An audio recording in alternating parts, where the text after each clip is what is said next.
It was just another Friday evening. I was driving home from work windows, down radio playing something I was not really listening to. My mind was on my son, Ethan. He had a big test coming up next week, and I wanted to check in with him, maybe grab some pizza, and watch the basketball game together. Life was not perfect. Sarah and I were going through a divorce, but I was starting to find my footing again. I thought maybe Ethan and I could get through this rough patch together. Then I turned onto my street and saw all the cars parked in front of my house. Sarah's car, her mother's car, and one I did not recognize. My chest tightened. Something felt off. The front door was wide open, every light in the house blazing like some kind of interrogation room. I told myself it was probably nothing. Maybe they needed to discuss custody arrangements or paperwork, but my hands were already shaking on the steering wheel. Before I tell you what happened when I walked through that door, let me ask you something. Where are you watching this from? Drop your location in the comments below. And if you have ever felt like your whole world was turned upside down in a single moment, hit that like button. Subscribe if you want to hear how this story ends, because trust me, you will not believe what happened next. Now let me take you back to that Friday evening, when everything I thought I knew shattered into 1,000 pieces. The air inside felt thick, suffocating. I stepped through the doorway and froze. Everyone was there. Sarah stood in the middle of the living room, arms crossed her face, a mask of cold fury. Next to her was her sister Amanda, tears streaming down her cheeks in what looked like genuine distress. Linda, Sarah's mother, sat in the armchair like a judge presiding over a trial, her expression carved from stone. And then there was Ethan. My 14-year-old son sat on the couch, his face red and blotchy, like he had been crying for hours. The moment I walked in, every eye turned to me. The silence was deafening. I tried to keep my voice steady. "What's going on? Is everything okay?" Sarah's voice came out shaky, theatrical. "Joel, we need to talk. All of us." I looked at Ethan, tried to catch his eye, but he just stared at the floor. My stomach dropped. "Ethan, buddy, what's wrong?" Before he could answer, Linda's voice cut through the room like a blade. "Sit down, Joel. It's time you face what you've done." I felt my pulse quicken. What I've done? What are you talking about? Amanda stepped forward, her mascara running down her face. She looked at me with what I can only describe as manufactured hurt. "Don't play dumb, Joel. We know everything." I was being pushed into the middle of a play where I had no script, no idea what my lines were supposed to be. My chest felt like it was being crushed. Someone tell me what's happening here. Sarah pulled out her phone, scrolled through it with deliberate slowness, then shoved it in my face. On the screen were photos. The first one showed me and Amanda sitting at a coffee shop. It was from 3 weeks ago. The second photo was of us standing in a parking lot talking. 2 weeks ago. The third was Amanda walking into my apartment building. Last week. "Care to explain?" Sarah said, her voice dripping with venom. "Why you have been spending so much time with my sister?" I felt like I had been punched in the gut. I looked at Amanda, and she was sobbing now, covering her face with her hands. "What? This is ridiculous. Amanda came to return Ethan's books. That's it. And the coffee shop. We ran into each other, talked for maybe 10 minutes about Ethan's school project." 10 minutes? Linda's voice was sharp. "The waitress said you two were there for over an hour." My brain scrambled. An hour. No, that was not right. I had ordered a coffee to go chatted with Amanda briefly about Ethan's history presentation, and left. But looking around the room at their faces, I realized something chilling. This was planned. They had witnesses. They had a story. And I was the villain. Then Ethan stood up. His whole body was trembling, tears running freely down his face. "Dad, just stop. Please." My heart broke. "Ethan, buddy, listen to me." His voice cracked. "Mom showed me the messages. I saw them. You told Aunt Amanda that you care about her more than Mom." "What messages? I never..." Sarah cut me off. "Don't lie in front of your son." She handed me her phone again, and this time I saw text messages. They were from my number, or at least a number that looked like mine sent to Amanda.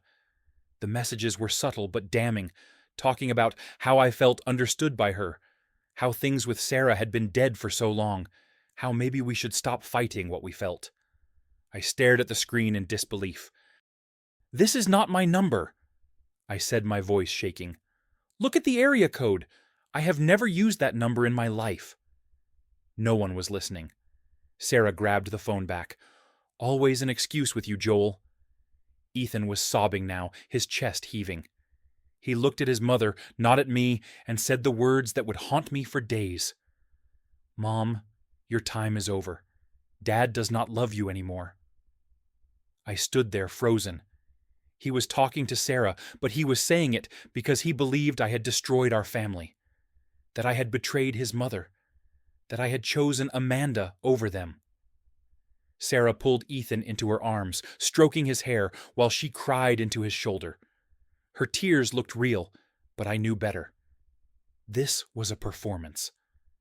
Linda stood up, pointing toward the door. "You need to leave Joel, now, before you hurt this family any more than you already have." Amanda, still weeping, looked up at me with what was supposed to be anguish. "I'm so sorry, Sarah. I never wanted this. He kept insisting we talk about you, about fixing your marriage. I thought I was helping. I was surrounded by accusations, by lies, by people I had trusted, or at least tolerated for years. And not a single one of them believed me. I realized then that this was a trap carefully constructed, and I had walked right into it. I could have screamed. I could have thrown something demanded to see their so-called evidence, forced them to listen. But I knew it would not matter. Every word I said would be twisted, every defense turned into another attack.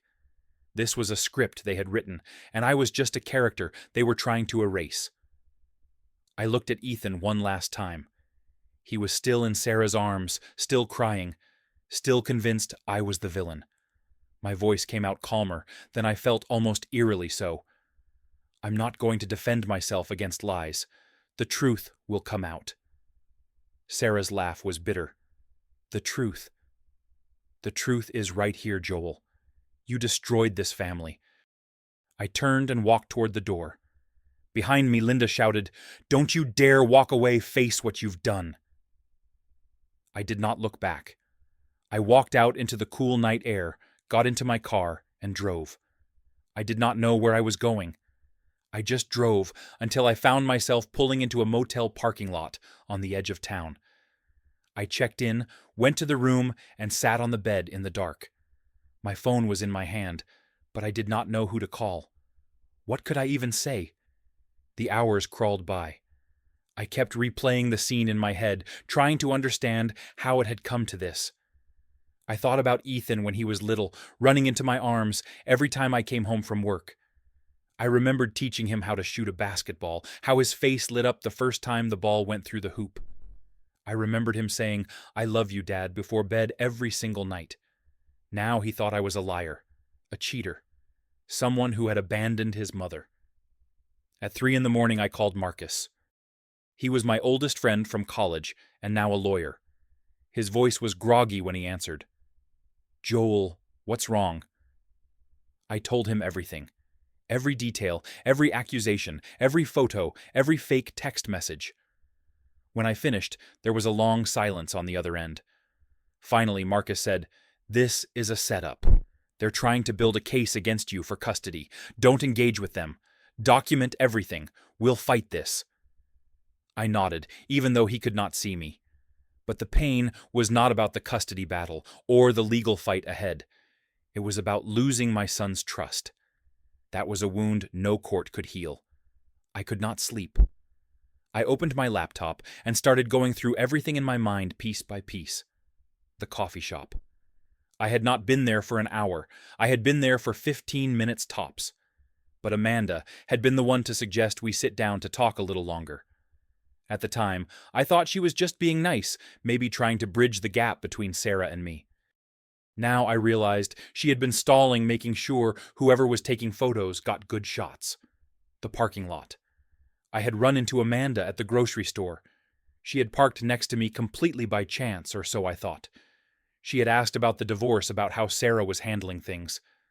I had been honest, maybe too honest, venting a little about how frustrating everything had become. She had listened, nodded, played the role of the concerned sister-in-law. Now I realized she was gathering material. And the apartment. She had come by to return books Ethan had left at her place. But she had stayed for almost an hour, talking about Sarah, about the past, about how hard divorce was. I had thought she was being supportive. Now I saw it for what it was. A setup.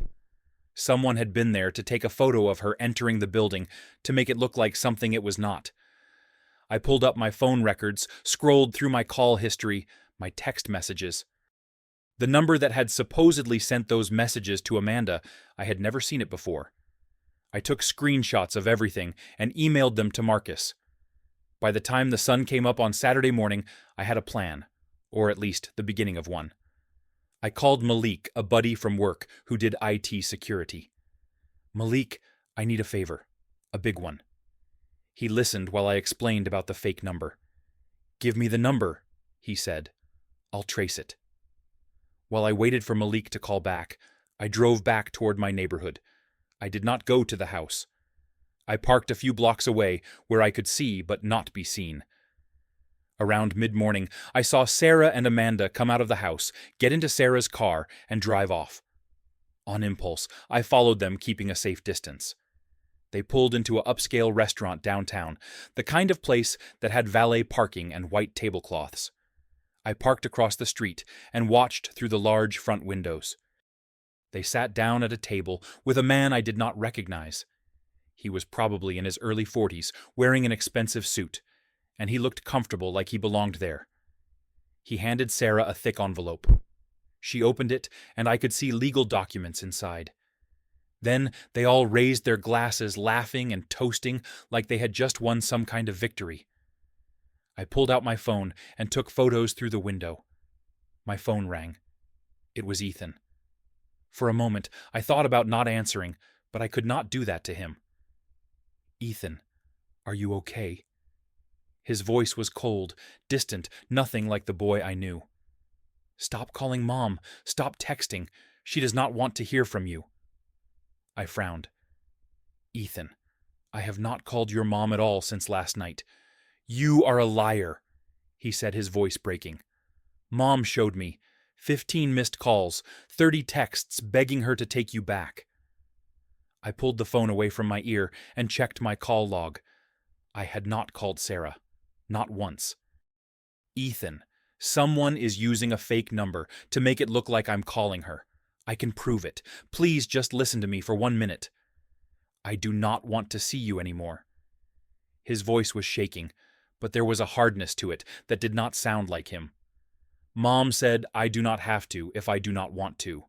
And I do not." The line went dead. I sat there in my car, the phone still in my hand, staring at the screen.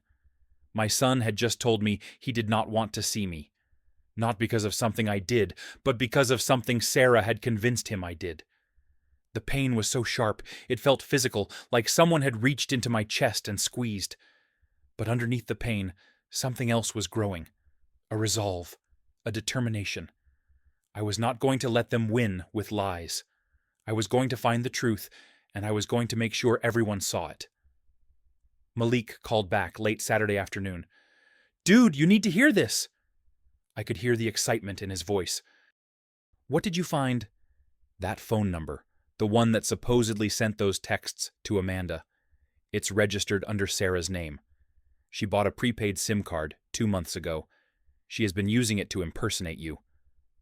My hands tightened on the steering wheel. "Are you sure?" 100%. I have got the purchase records, the activation date, everything. And Joel, I dug a little deeper. I found emails between Sarah and Amanda.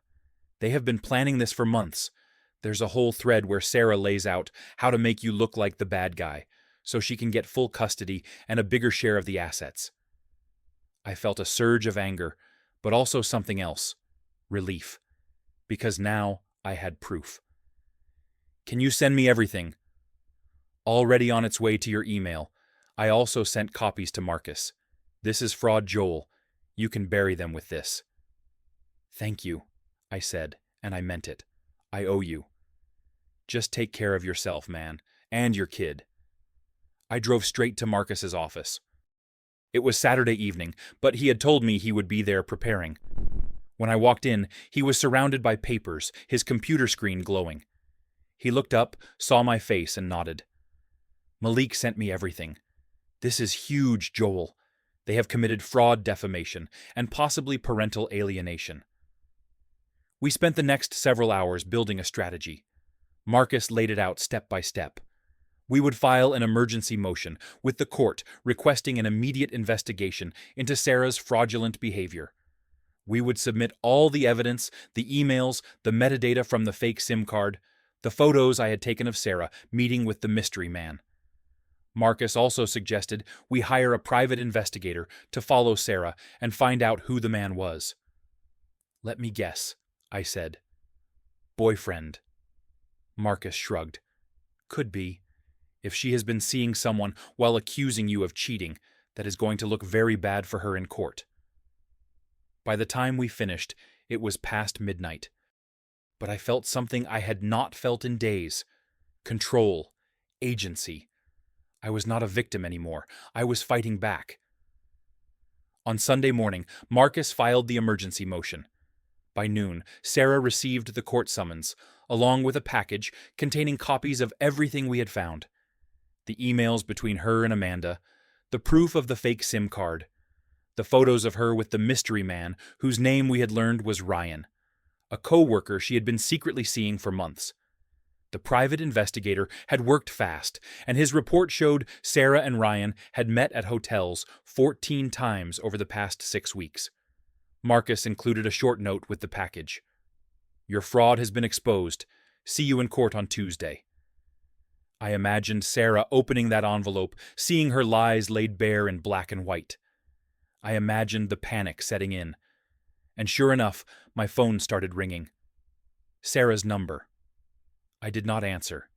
It rang again. And again. Then it started ringing from other numbers. Numbers I did not recognize. Amanda's number. Linda's number.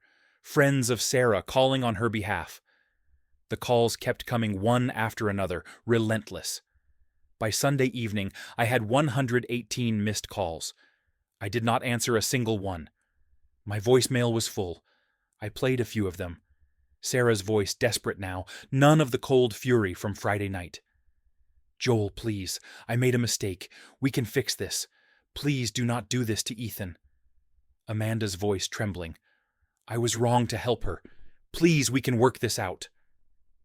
Even Linda, who had been so quick to judge me, left a message. Think about your son. Do you want him to grow up without a mother? I sat in the small apartment I had rented after leaving the motel, watching my phone light up over and over again. But I did not feel angry. I did not feel vindicated. I just felt calm. The kind of calm that comes when you stop fighting the storm and realize you have been standing on solid ground the whole time. The truth did not need my voice to defend it. It just needed time. On Monday, Marcus called. Sarah cracked. She confessed everything to her lawyer. They are trying to negotiate a settlement. No, I said. We are going to court. I want this on the record. There was a pause. Then Marcus said, I was hoping you would say that. Monday afternoon, my phone rang from a number I did not recognize. I almost did not answer, but something told me to pick up. Hello. Dad. It was Ethan. His voice was small, shaky, nothing like the cold tone from the day before. Is it true? Did Mom lie about everything? I closed my eyes, took a deep breath. Yes, buddy, she did. He was crying now, really crying. I said terrible things to you. I thought you did not love us anymore. I thought you chose Aunt Amanda over me.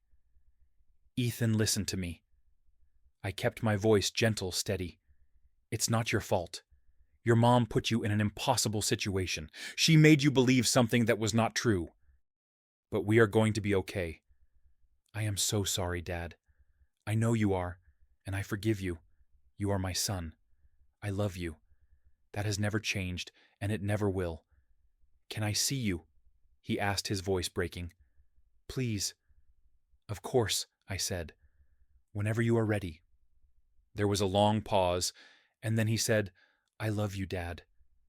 Those 4 words.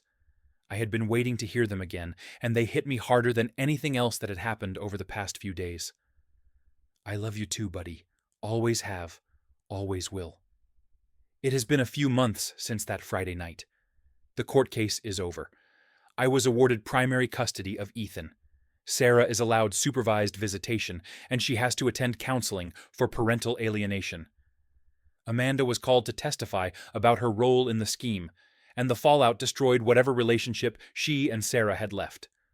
As for Ryan, he disappeared from the picture pretty quickly once everything became public. I do not feel like I won. Winning would mean none of this ever happened. Winning would mean Ethan never had to go through the pain of realizing his mother lied to him. But I do feel something else. Peace. The kind of peace that comes from knowing I did the right thing, even when it was hard. Even when it hurt. Ethan lives with me now. We have dinner together every night, just the 2 of us. We watch basketball on the weekends. We talk about school, about his friends, about how he is feeling. Slowly, brick by brick, we are rebuilding the trust that Sarah tried to shatter. Some nights, he still cries. He is angry at his mother, confused about why she would do something like that. I do not have all the answers for him, but I am here, and that is enough for now. I have learned something through all of this. Silence is not weakness. When people come at you with lies, with noise, with accusations designed to break you, the best response is not always to shout back. Sometimes the best response is to stay quiet, gather the truth, and let it speak for itself. Truth does not need volume, it just needs patience. I do not hate Sarah. I feel sorry for her. She destroyed her own life with lies, and now she has to live with the consequences. I hope for Ethan's sake that she finds a way to heal and become the mother he deserves. But that is not my responsibility anymore. My responsibility is to my son and to myself. When I look at those 118 missed calls now, I do not feel anger. I feel gratitude. Because in their desperation, they showed me something I had forgotten. My integrity was never up for sale. My love for my son was never in question. And no amount of lies could change that. Sometimes the best revenge is not revenge at all. It is just living well, standing firm in the truth, and letting the rest fall away. So let me ask you something. Have you ever been in a situation where people tried to destroy your reputation with lies? How did you handle it? Drop your thoughts in the comments below. I would love to hear your stories. And if this resonated with you, hit that like button. Subscribe to the channel if you have not already, because I will be sharing more stories like this one, stories about standing up for yourself when the world tries to tear you down. Share this with someone who needs to hear it today. Someone who is going through their own battle and needs to know they are not alone. Thank you for listening to my story. I hope it gave you something to think about. Stay strong, stay true, and remember that the truth always finds a way. Take care of yourselves out there.